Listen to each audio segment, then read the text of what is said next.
Extension sa oras ng operasyon sa pamilihang bayan ng Mangaldan, Pangasinan, hiling ng mga tindera sa bagong taon. Sundan sa report.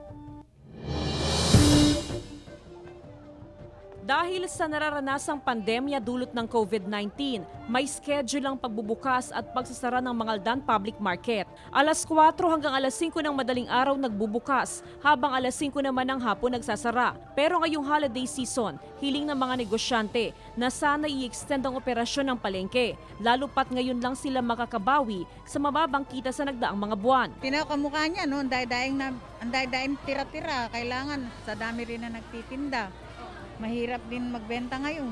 Dahil sa ipinapatupad na oras ng operasyon sa pamilihan, hindi maiwasan ang siksikan sa palengke. Sa umaga, namamalengke ang karamihan. Pag hindi pa kumpleto, mamamalengke pa.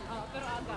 O aga na ang pagpapalengke. Aminado ang PNP na sa ganitong pagkakataon ay mahirap kontrolin ang dagsa ng tao sa pamilihan. Kaya naman ang kanilang ginagawa, doon pa lamang sa entrance ay hindi na pinapapasok yung mga mamimili na walang suot na face mask at face shield. Giit ng Local Interagency Task Force, hindi sila magpapatupad ng extension sa operasyon ng palengke. Kasi wala pang directives ng galing LGU.